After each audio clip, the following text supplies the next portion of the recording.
Good morning, it's Alex Woods here. I'm a civil litigator. I specialise in the field of financial mis-selling. I'm bringing a number of claims on behalf of consumers, but I'm also processing large quantities of payment protection insurance within insolvency through a partner law firm, and I consult, etc., etc. This is part 4 of the post-guidance best practice series, in which I cover what I think are the 10 key areas. I've covered the areas of whether or not an asset can be captured by an IVA. I think generally it can. I've covered the area of set-off. I think generally you should not be preferring one creditor over another. And I now come on to what I think naturally follows from those first two conclusions, onto the issue of whether or not a insolvency practitioner is required or obligated to set up systems or instruct third parties, etc., to process payment protection insurance and other financial mis-selling claims, don't forget. For example, I have now looked at interest rate swaps in some detail, just the core stuff. I've been going through conference notes given by barristers at Henderson Chambers. They ran a day on this amongst other areas. And I do think that you will probably need to address the issue of interest rate swaps down the line. I'm going to cover 5 areas, including a conclusion. Now, the first area I'm going to look at is, the technical area of what the guidance note says, what the protocol that you follow, that the guidance note lays out, and to what extent you should follow it. Well, obviously you follow it. Really, if it is captured, if it is likely to not to be affected by the issues of creditors setting off claims, and here I'll give you some stats on set off. These are May stats on processing payment protection insurance claims with insolvency, and we have a attempted set off of here's the schedule. Set off attempted, we have a column: no, no, yes, no, no, no, no, no, no, yes, no, no, no, yes, yes, yes, yes, no, no, no. So we have a bunch of creditors attempting set off.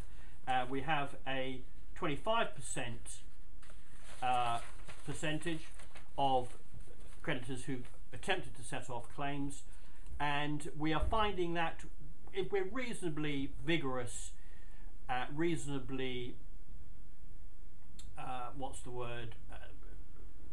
vigorous in tackling the detail and the reasons for which creditors have tried to set off claims, that in most cases, it's still early days in terms of the stats, but in most cases we can overturn a decision of a creditor to set off. So that therefore leaves you with what I think is, in terms of the guidance note, the only key question, and that is whether or not the costs of realisation are likely to exceed the returns. Now, that brings me on to, this is item 4 in the guidance note, that brings me on to the issue of the production stats, and I gave you them on part 3 on the set-off posting. I'm now going to give you them a month down the line. We are still looking at around about 3 PPI claims per IVA, a little bit more, and £2,553 is the average value of a payment protection insurance claim. Now, I'm going to just now on the third point. You'll be delighted to hear that this is going to be a relatively seamless video bulletin today, because I don't think this is too much of a contentious issue. Now, I'm a consultant, and I do consult to insolvency practitioners as well as law firms who are running payment protection insurance in insolvency units. But I'm sorry, but the simple fact is that the guidance note has been published. it's pretty clear that you are obligated to, at the very least, look at the issue and conduct an audit. This is the case law is against you in this regard.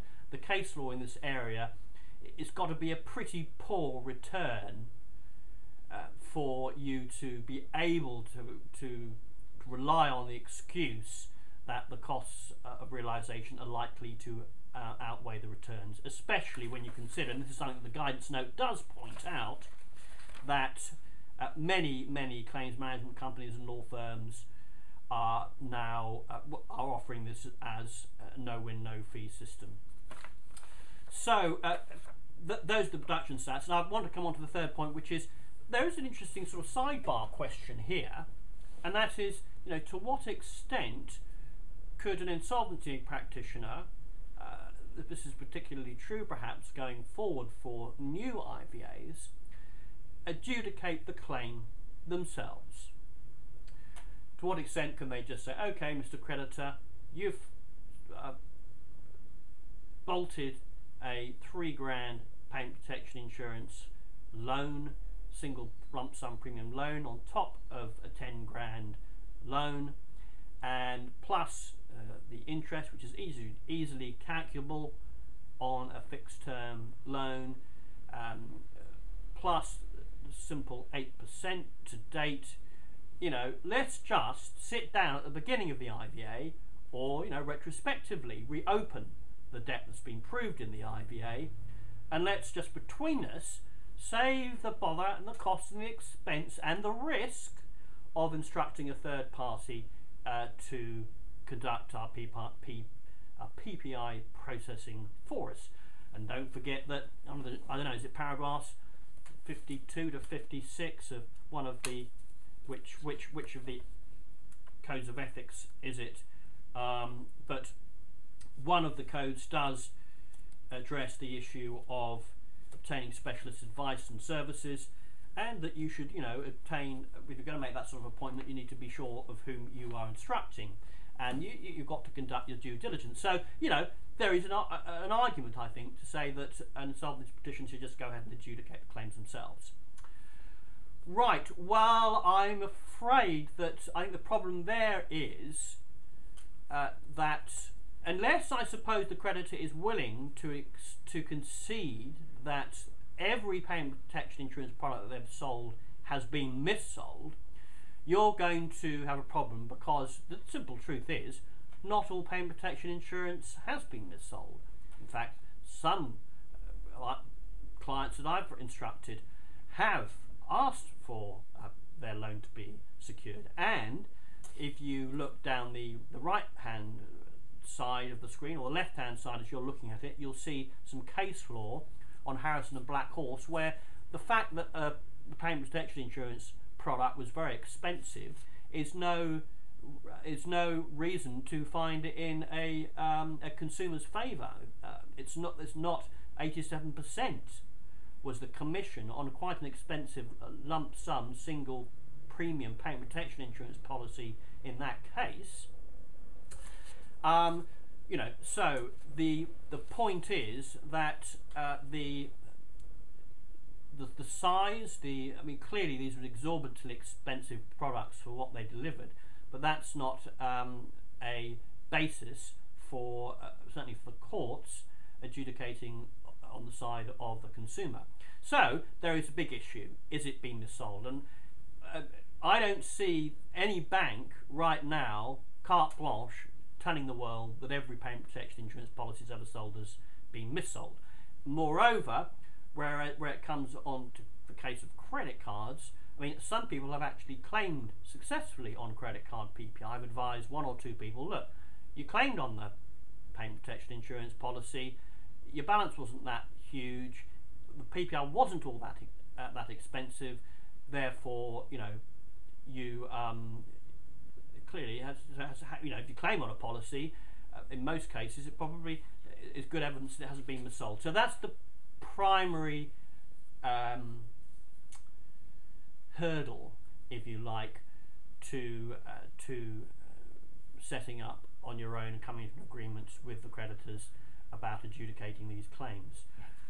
The other thing is, the other problem, the other hurdle is, I do think there's an issue around quantum, around the value, around the real loss that's being caused by the sale of the insurance policy.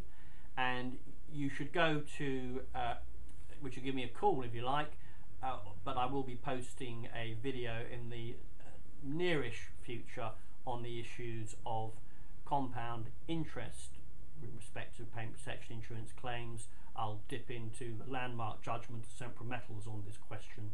There has been something of a sea change in the way the courts view interest on top of damages, and it has, I think, it's likely to have a very real impact on the quantum in PPI claims. And I've been consulting to if the only reputable claims management company I've been able to find, who actually aren't just turning the handle but are trying to be professional and represent their clients' best interests. And they've instructed me to consult on thousands of claims where they think that the banks have made derisory offers. Anyway, so there are issues around both quantum and around mis-selling that means I don't think you can adjudicate the claim in that way, either at the beginning of an IVA or retrospectively. Which, I mean, it would be great if you could. It would be great if you could. So that's the issue. That's my third point, and I'm going to rattle on to my fourth point, which I've just covered. In fact, the question of full compensation was my fourth point. I just will say that, because you want something a bit more hardcore, I am running a small bunch of credit card payment protection insurance cases, specifically for quite old payment protection insurance claims on credit cards. I mean, running back pre-2000. And limitations is not an issue currently. And I'm about to issue proceedings on them, and the quantums, these incidentally are determined and irritated consumers who feel they've been made derisory offers mostly. And for example, one was made an offer of, I think, 3, another 7. One was really derisory from Barclaycard. It didn't even include simple interest. And I am having to issue proceedings because the banks just make this offer, and it's like a take it or leave it situation. And I've got a 60% plus prospects of success in some of these cases from very experienced counsel at chambers very familiar to anybody who operates in the financial mis-selling sector. I don't want to drop the name into the bulletin, not something quite appropriate, but anyway, his name has been associated with a number of landmark cases in this area, and the amount of these claims is 20,000 plus. I think one is 27,000, up from a derisory offer of 7,000. And the simple fact is, we are bringing arguments against the credit card companies on the basis that the true loss to the consumer, going back over a great many years, compounded at the credit card rate, inflates the premiums almost stratospheric levels to a consumer, to Joe Public anyway, into £20,000-30,000. Have a look online, you'll find a case where one lady, I think across 2 claims, received £62,000. I think that the full compensation is an issue, and going forward as an insolvency practitioner, you do want to avoid the dangers of creditors coming back to you, which takes me on to this, the issue of the dangers of not addressing the PPI and insolvency issue.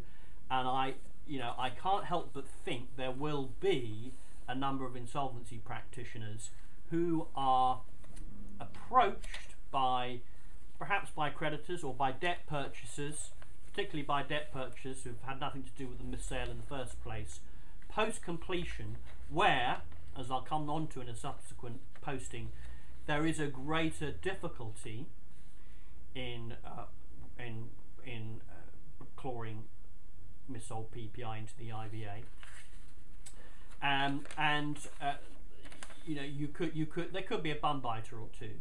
There is a danger, and I'm just looking down this schedule, and the thing is that here's one offer. We've had an offer from a bank, £14,265. You know, you could have quite large. That's a quite a large asset, and I think if you don't address it now, and if you don't nail it now, then that there is a danger that down the line the regulator could raise an eyebrow too. And don't forget that this guidance note, I mean, the regulator's been primarily concerned over the past few months with the issue of giving guidance on PPI insolvency. Now perhaps its attentions will be directed towards insolvency practitioners to see whether they're actually following through on their obligations. So, sounds a little bit doomy and gloomy, and perhaps it's best to conclude on an up note, and it's quite possible to conclude on an up note in the case of PPI insolvency. I mean, now look, if you haven't made provision yet, you have at least the benefit of claims management companies, law firms I've been associated with too, learning how to process this PPI. There have been sort of delays and issues about effectively processing it, and at least you'll now perhaps have the benefit of seeing a few more players out there in the marketplace before you place their business. I think, but to come back to the technical point, I think that at the very least there is an obligation to do an audit. This is something that the guidance note addresses. Category 1 entitles you to instruct a third party and to pay them to do an audit, and in order to actually run a business, in my experience, there are complexities in PPI and insolvency. It ain't like shelling peas in the case of standard PPI, and an audit fee can help PPI and insolvency mini factory cash flow the business. So that's at the very least that you should do, in my view. And don't forget, of course, as the guidance note points out, both the R3 terms, conditions and the protocol terms and conditions allow you to complete and then to address the issue of PPI and hold it on trust thereafter. Yeah, so you don't have to hold up on completion.